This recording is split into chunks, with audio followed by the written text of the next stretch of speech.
apprendre à s'aimer, voire réapprendre à s'aimer. Comment réussir à apprécier sa journée, voire sa vie entière? Comment réussir à être fier de soi et à avoir plus confiance en soi? Bonjour et bienvenue dans la série de coaching Les 8 clés pour réapprendre à s'aimer soi-même. Car comme vous le savez, tout part de l'intérieur. Il peut faire beau à l'extérieur, il peut y avoir un soleil radieux. Si à l'intérieur de vous il fait gris, il fait sombre et il pleut, eh bien vous ne pourrez jamais apprécier à sa juste valeur tout ce que la vie peut vous offrir. Si vous doutez de vous, si vous ne vous aimez pas, vous allez avoir du mal à avoir confiance dans la vie et voire même à aimer la vie. La réalité, c'est que si vous ne vous réconciliez pas avec vous-même, si vous ne modifiez pas votre discours intérieur, votre façon de vous ressentir vous-même, eh bien, vous allez forcément en subir les conséquences. De l'auto-sabotage, du stress, l'impression que vous êtes à côté de votre vie, que vous ne vivez pas votre vie pleinement, que vous n'en profitez pas complètement, des frustrations, des remords, des regrets. La première des choses que je tiens à vous dire, c'est que si je n'étais pas devenue ma meilleure amie, mon allié, eh bien je serais encore en train de vivre une vie qui ne me ressemblait pas.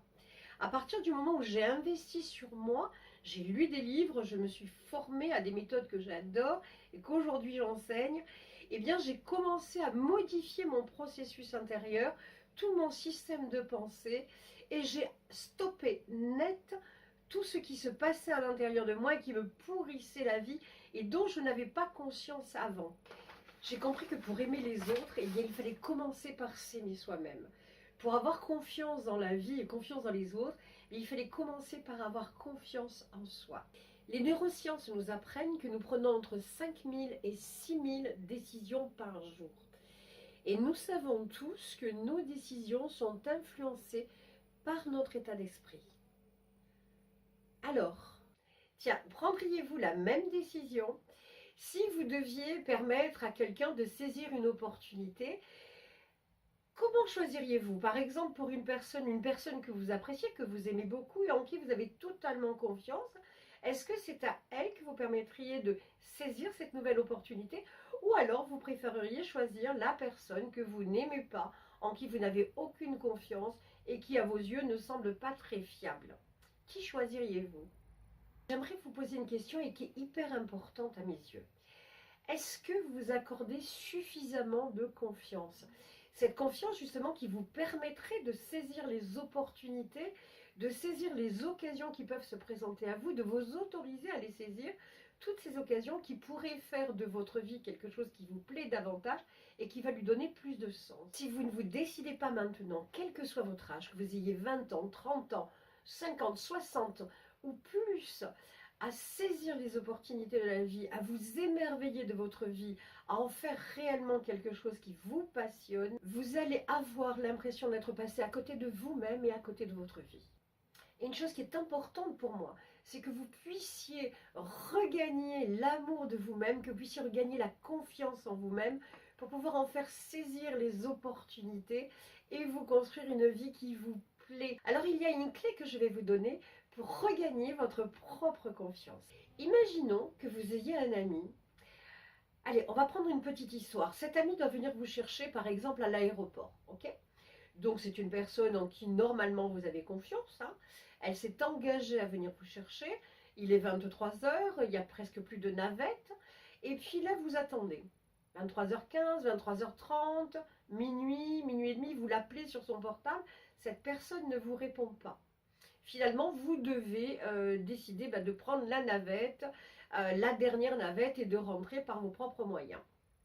Imaginons que le lendemain, vous appeliez cet ami qui finalement vous répond, et puis vous lui dites, mais qu'est-ce qui s'est passé? Parce que vous étiez inquiet, et bien sûr. Est-ce qu'elle avait un accident? Est-ce que cette personne, voilà, qu'est-ce qui lui est arrivé pour qu'elle puisse me trahir, entre guillemets, me laisser tomber de cette manière-là?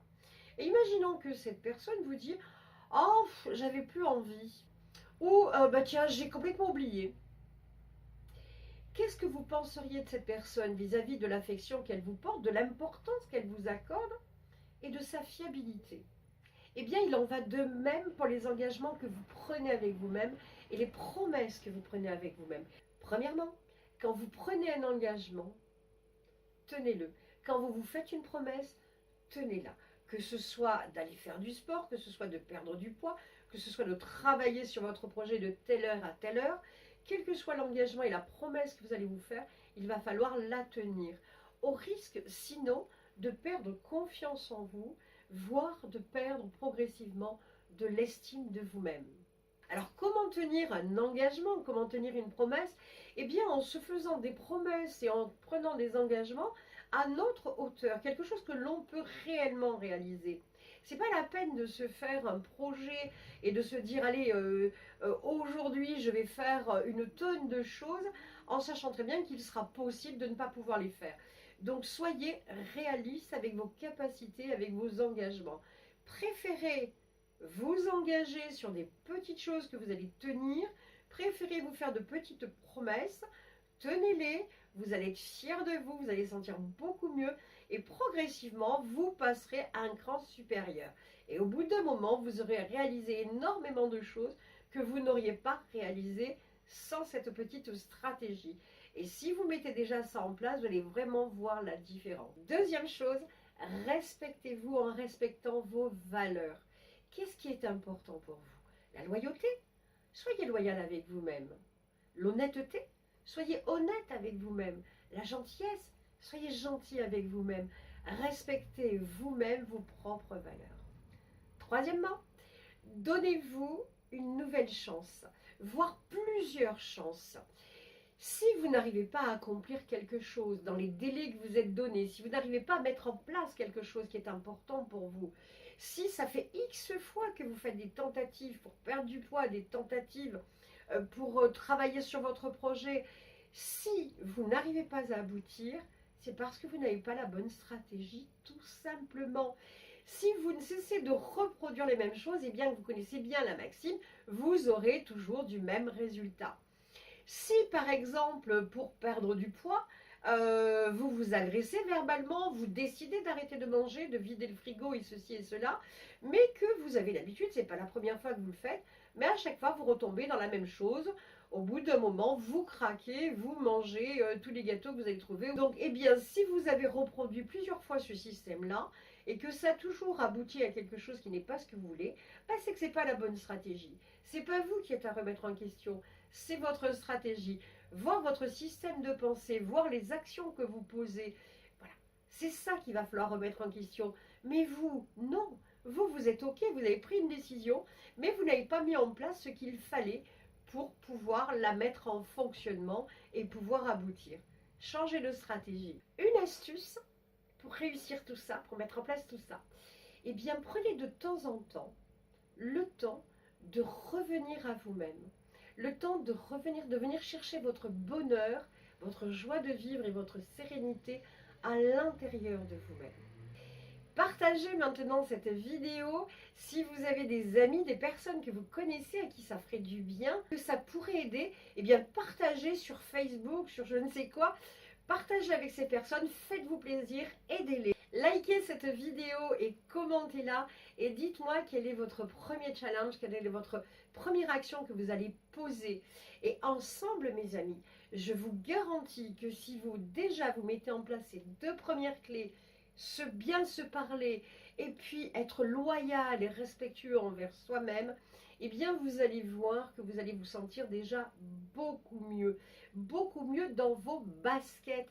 Vous n'aurez pas envie d'être dans les baskets de quelqu'un d'autre.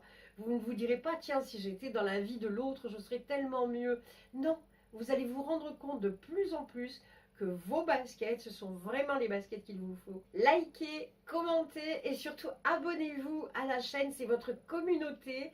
Et puis, bien moi, je vous dis à bientôt. On va se retrouver très prochainement pour la troisième clé pour apprendre à s'aimer soi-même. Au revoir mes amis, à très bientôt.